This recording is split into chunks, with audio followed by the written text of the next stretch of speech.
선지서의 말씀을 보다 보면 이 선지서의 말씀은 사실 역사서에 나와 있는 말씀과 이게 오버랩 되어집니다. 대부분 열왕기 상하에 나와 있는 그러한 왕들의 행적, 그런 왕들의 그러한 통치 가운데에 이 선지자들이 나와서 그 하나님의 말씀을 전합니다. 그런데 이 열왕기 상하라던가 뭐 사무엘 상하라던가 역대 상하라던가 그런 곳에서 역사서에서 우리에게 전하지 못한 그러한 이야기들을 선지자들을 통하여서 우리에게 알려주곤 하는 게 바로 이 선지서에서 나오는 그 시대의 그러한 사회상이기도 합니다. 어찌 보면 이 역사서 같은 경우에는 이 역사적인 관점에서 그 왕들의 통치에 대하여서 하나님께서 우리에게 말씀하신다면 이 선지서 같은 경우에는 선지자의 관점, 선지자의 관점이라기보다는 더 정확하게 한다면 하나님의 관점에서 이 왕들이 어떻게 통치하였는가라는 것을 우리에게 보여주고 있죠.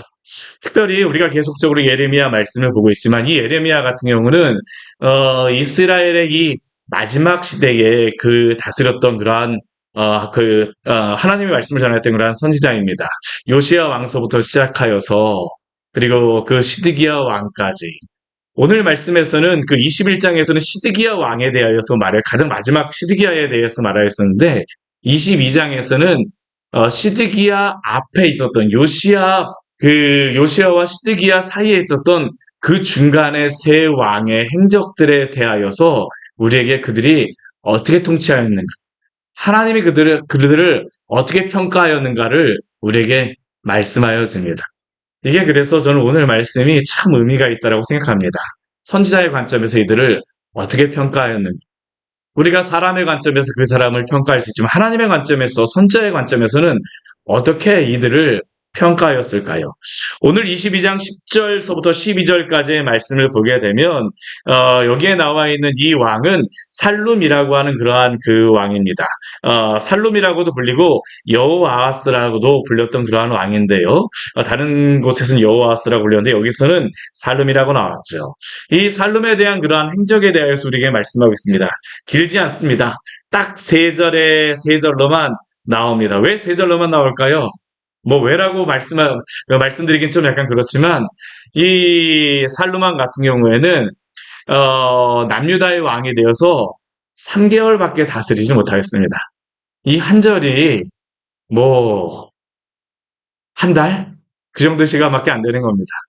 근데 그 3개월의 시간 동안 그가 다스렸던 것을 무엇이라고 평가하겠습니까? 오늘 10절 말씀을 보게 되면 그러한 배경 가운데서 우리에게 이렇게 말합니다. 너희는 죽은 자를 위하여 울지 말며 그를 위하여 애통하지 말고 잡혀간 자를 위하여 슬피 울라. 여기 죽은 자와 잡혀간 자가 있습니다. 그리고 죽은 자를 위하여서는 울지 말고 잡혀간 자를 위하여서는 슬피 울다라고 이야기합니다. 도대체 이 죽은 자와 잡혀간 자가 누구길래 죽은 자를 위하여서는 울지 말고 잡혀간 자를 위하여서는 슬피 울라라고 말할까요? 이 죽은 자는 바로 요시야 왕입니다. 애굽의 바로 누거와 전쟁 가운데에서 이 무기또에서 전사였던 왕이 바로 이 요시야 왕이죠. 요시야 왕은 어떤 왕입니까? 마지막 때에 하나님 앞에 정말로 거룩하게 행하였던 왕입니다. 다윗보다도 그 평생의 그러한 삶에서 더 충실되게 하나님을 섬겼던 그러한 평가되었던 왕이 바로 이 요시야 왕입니다. 정말로 하나님을 섬기고자 애를 썼던 왕이 바로 이 요시야 왕이었었죠. 그래서 이 요시야 왕이 무기또에서 전사하고 난 이후에 이스라엘 백성들은 이 남유다의 백성들은 요시야 왕을 향해서 슬피 울며 애통하였습니다. 우리의 요시야 왕, 하나님 앞에 정말로 그 바르게 살았던 그러한 왕. 그 시대에 깨어 있었던 그러한 사람들은 이 요시야 왕을 향해서 슬피 울 수밖에 없었습니다. 그 중에 가장 슬피 울었던 사람이 누굴까요? 이 예레미야입니다. 예레미야. 요시야 왕이 죽은 이후에 정말로 그 눈물을, 그 슬픔을 감출 수 없었던 사람이 바로 이 예레미야였었죠. 근데 하나님께서 예레미야를 통해서 말씀하신 게 뭐냐면 죽은 자 요시야 왕을 위하여서 울지 말고 잡혀간 자를 위하여서 울라라고 이야기합니다. 이 잡혀간 자는 바로 살룸입니다. 여호아스. 이 애굽의 왕 바로 누구가 그 전쟁을 끝나고 난 다음에 요시야 왕이 죽고 난 다음에 그 왕이 되었던 이 살룸을 그대로 왕이 되지 않게 합니다.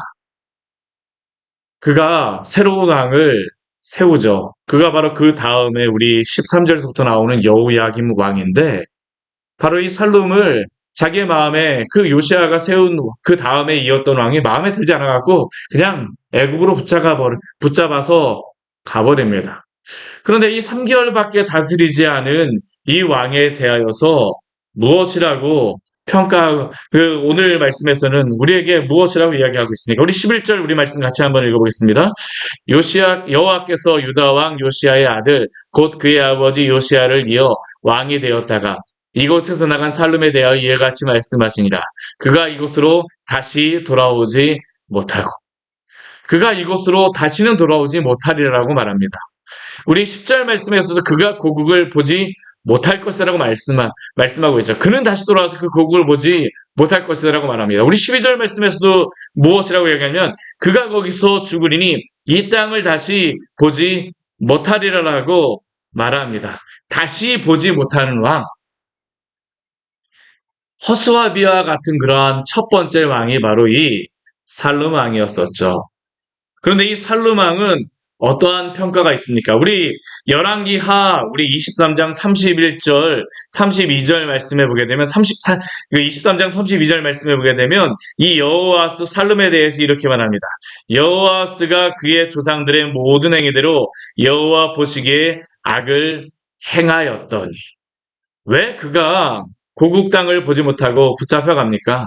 하나님께서는 그가 짧은 기간 하였음에도 불구하고 왜 붙잡혀갔다라고 이야기하냐면 그 원인으로서는 열왕기하 말씀에서는 여호와 보시기에 악을 행하였다라고 말씀하고 있습니다. 다시 와서 왕이 될 만한 그러한 자격이 없었다라는 것이죠. 왜 이렇게 평가할까요? 그가 비록 짧은 시간 이스라엘을 다스렸지만 남유다를 다스렸지만 그의 그 3개월의 시간은 요시아 왕의 30여 년의 그러한 모든 기간을 다 무너뜨리게 충분한 시간이었다라는 게 바로 하나님의 평가입니다. 요시아가 30여 년 동안 목숨을 바쳐서 개혁을 이루었지만 살룸은 단 3개월의 시간으로 남유다의 그러한 그 신앙적인 그러한 토대들을 다 무너뜨렸던 왕이 바로 이 살룸 왕이라는 겁니다. 우리가 이 말씀을 통해서 무엇을 볼 수 있겠습니까? 우리가 예수 그리스도를 믿고 거듭난 후에 주의 백성으로 경건하게 살아가기 위하여서 분투하며 성화하며 열심히 무던히 애를 쓰고 살아가기 위해서 얼마나 많은 시간이 필요합니까? 그리스도를 닮기 위해서 얼마나 많은 시간을 우리가 분투하며 살아갑니까? 그런데 잘 생각해 보십시오. 우리가 죄악의 삶으로 돌아가는 데는 얼마의 시간이 필요할까요? 다시 죄악으로 빠져서 완전히 그 안에 영향을 받는 데에는 얼마나 시간이 필요할까요? 사실은 많은 시간이 필요하지 않다라는 것을 우리는 생각하게 됩니다. 다윗을 한번 생각해 보십시오. 그 거룩하였던 하나님 앞에서 경건하고 여호와를 경외함으로 그 젊은 시절부터 그 살아갔던 그 다윗은 오랜 시간 동안 주를 위하여 살아갔으나 밧세바로 인하여서 무너지는 데에는 단 몇 시간이면 충분하였습니다. 아담과 하와도 그렇습니다. 선악과를 먹고 죄를 범하는 데에는 단 하루의 시간도 필요하지 않았음을 우리는 기억해야 합니다. 그렇게 우리는 매일매일 깨어서 우리 주님의 말씀을 따라 살아가야 될 줄 믿습니다. 우리가 이러한 말씀을 이러한 말씀을 보면서 경고를 받아야 됩니다. 짧은 시간이라고 하여서 우리가 우리의 마음과 우리의 그 육신을 그냥 막 죄악 가운데 내어놓으면 어떻게 할까요? 하나님 기뻐하시지 않는 그러한 길로 달려갈 수 있는 것이죠.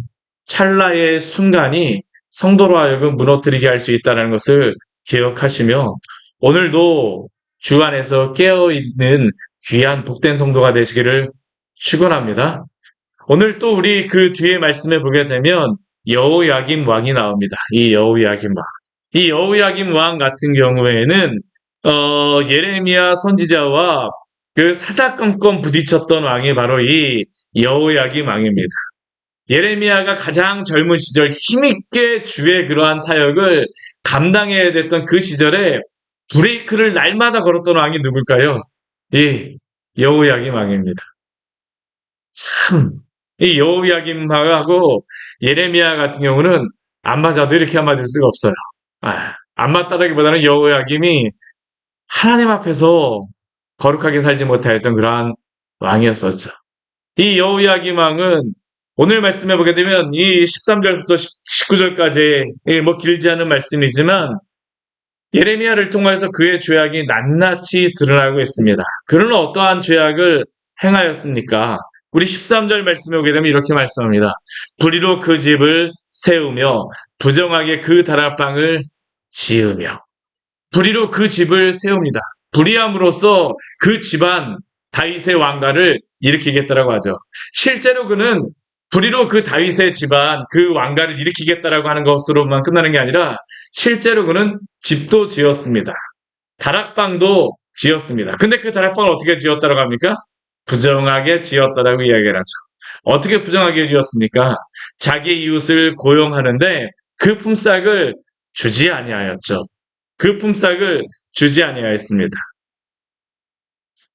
이스라엘의 왕이 앞에 말씀에서 보게 되면 이방인과 고아와 과부를 선대하고 또한 압박당하는 자, 탈취당하는 자에게 압박하는 자로부터 지켜주기 위해서 하나님이 그를 유다의 왕들로서 다윗의 왕가로서 세우셨다라고 하나님 말씀하셨는데 이 여호야김은 어떻습니까?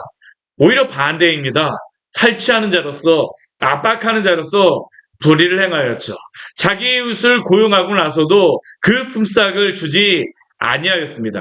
우리 14절 말씀해 보게 되면 이렇게 또한 그를 우리 그 불의의 집을 어떻게 세웠는가 우리에게 이렇게 말합니다. 우리 14절 말씀 같이 한번 해볼까요? 그가 이르기를 내가 나를 위하여 큰 집과 넓은 다락방을 지으리라 하고 자기를 위하여 창문을 만들고 그것에 백향목을 입히고 붉은 빛으로 칠하도다. 아멘. 여기에 보게 되면 이 여호야김이 이 다락방을 짓고 백향목 집을 짓는 이유가 무엇입니까? 왕궁을 새로 건축하는 이유가 무엇입니까? 나를 위하여입니다. 나를 위하여. 자기를 위하여서. 하나님의 영광을 위하여서 하지 않습니다. 자기의 영광을 위하여서 하죠. 큰 집과 넓은 다락방을 지으리라. 그리고 그 집과 다락방을 짓는 재료가 무엇입니까? 백향목입니다. 백향목. 우리나라는 대리석으로 집을 딱 해놓으면 좋은 집이라고 이야기하지만 여기에서는 무엇으로 짓는 집이 최고로 좋은 집일까요? 나무로 다 짓는 집입니다. 그냥 나무도 아니고 레바논의 백향목으로 짓는 게 최고의 집입니다. 그리고 여기다가 붉은 빛으로 화려하게 칠해놓습니다. 아주 아름답게 이 집을 지었다라는 것이죠. 그런데 그가 자기를 위하여 이 집을 짓는 때가 언제입니까?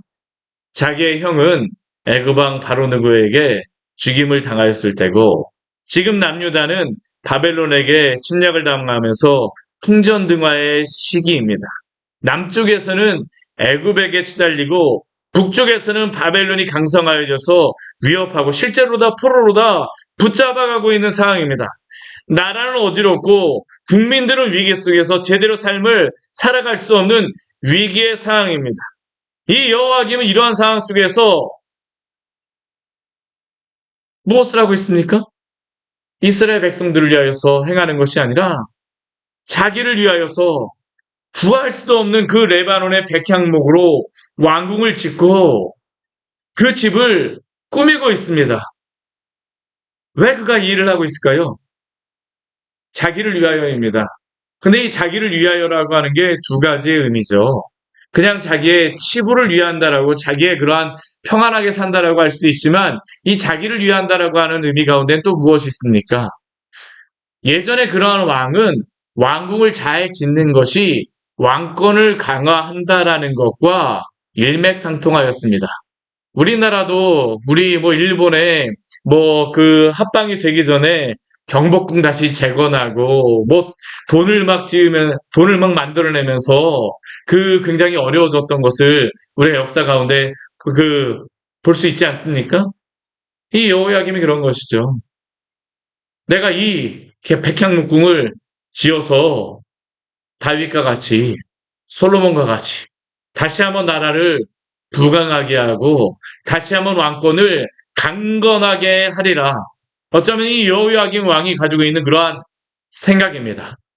그런데 하나님이 오늘 15절 말씀에 오게 되면 여호야김 왕에게 예레미야를 통하여서 질문하십니다. 뭐라고 질문하십니까? 내가 백향목을 많이 사용하여서 왕이 될 수 있겠느냐? 내가 백향목을 많이 사용하여서 왕이 될 수 있겠느냐? 여호야김은 백향목을 많이 사용하게 되면 솔로몬과 같이 다윗과 같이 부강한 나라, 왕권이 튼튼한 나라가 될 수 있겠다라고 그는 기대하고 생각하고 상상하고 이 왕궁을 짓고 있지만 오늘 하나님은 그에게 질문하십니다. 내가 백향목을 많이 사용해서 짓는다라고 해서 왕이 될 수 있겠느냐? 부강한 왕이 될 수 있겠느냐? 다윗과 같이 될 수 있겠느냐? 솔로몬과 같이 될 수 있겠느냐? 너희 아버지 요시아와 같이 존경받는 왕이 되어질 수 있겠느냐? 그렇지 않다라는 것이죠. 오늘 우리도 그렇지 않습니까? 오늘 우리도 이 세상의 많은 것들을 우리 주변에 많은 울타리들을 세움으로 말미암아 존경받는 사람, 존경받는 아버지, 존경받는 어머니, 존경받는 그러한 무엇, 존경받는 무엇, 존경받는 그러한 어떠한 위치, 존경받는 그러한 사람이 될 것이다라고 우리는 기대하면서 나만의 백향목궁을 짓고 있지는 않습니까? 오늘도 하나님이 우리에게 질문하실 수 있습니다. 내가 백향목을 많이 사용하여서 왕이 될 수 있겠느냐?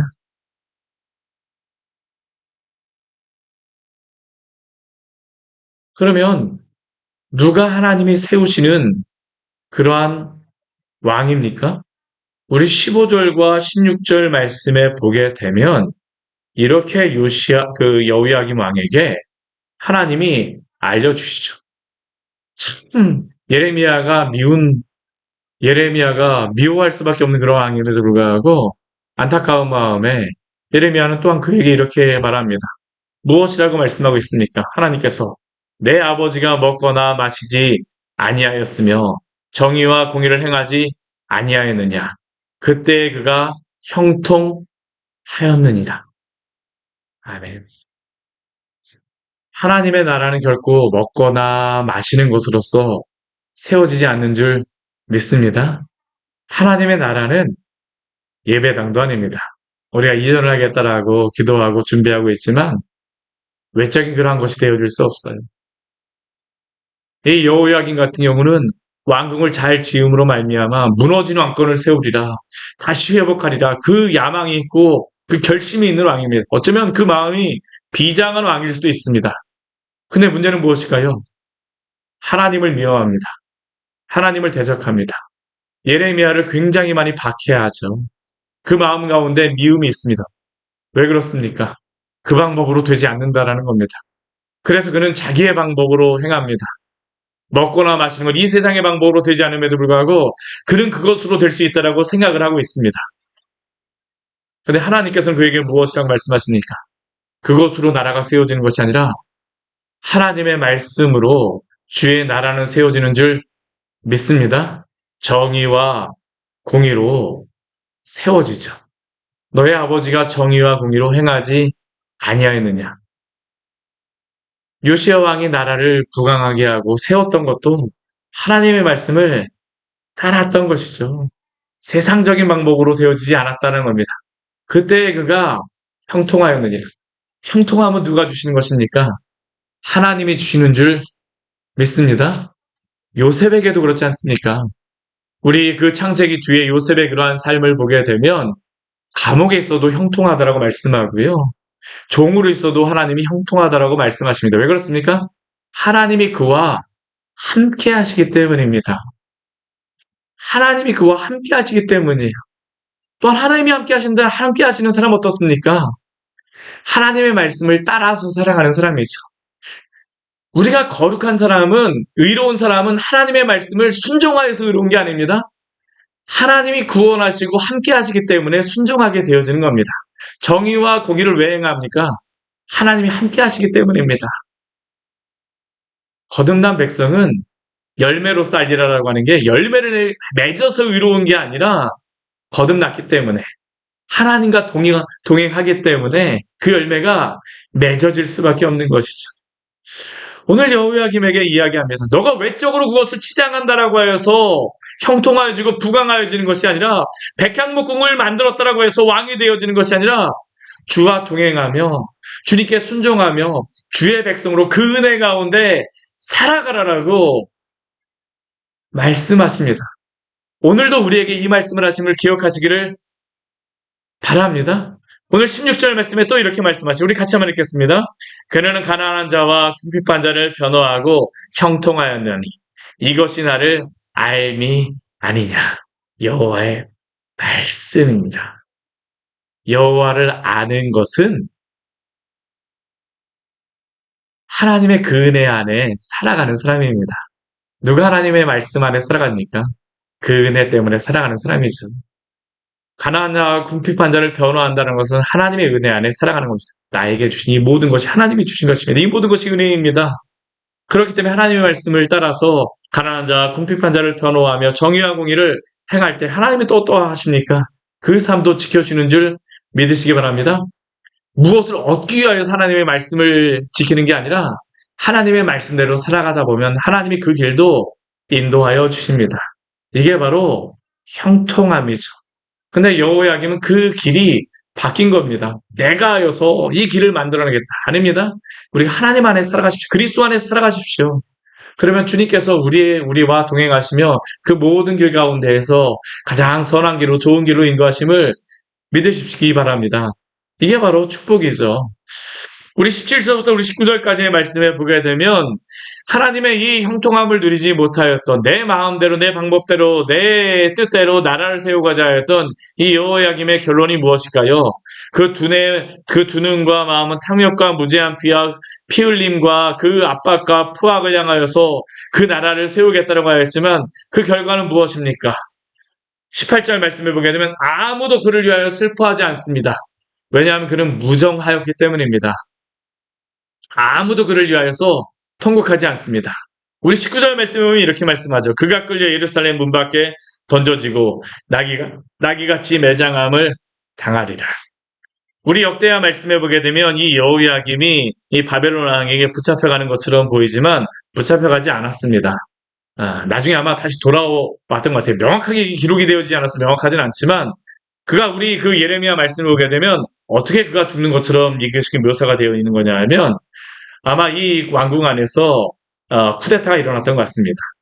그래서 그 신하들이 그를 바벨론에게 내어주는 것이죠. 그를 아껴주는 사람이 아무도 없었다라는 겁니다. 그는 자신의 방법으로 이렇게 하겠다라고 하였지만 불일행함으로 말미암아 그 밑에서 아무도 그를 위하여서 슬퍼했던 사람이 없었던 겁니다. 사랑하는 성도 여러분, 오늘도 주를 위하여 살아가시기를 바랍니다. 성도가 형통한 방법은 주와 동행하며 그 말씀 안에서 살아가는 것입니다. 주의 은혜로 살아가는 것입니다. 주의 은혜로 살아갈 때에 하나님께서 그 삶을 지키십니다. 악독한 마음, 내가 이렇게 할 것이다. 하나님이 기뻐하지 않으세요. 하나님 앞에 우리의 삶을 맡겨드릴 때에 하나님이 가장 형통한 길로 인도하여 주십니다. 같이 기도하도록 하겠습니다. 하나님 아버지, 오늘 말씀을 통하여서 우리에게 귀한 은혜를 주니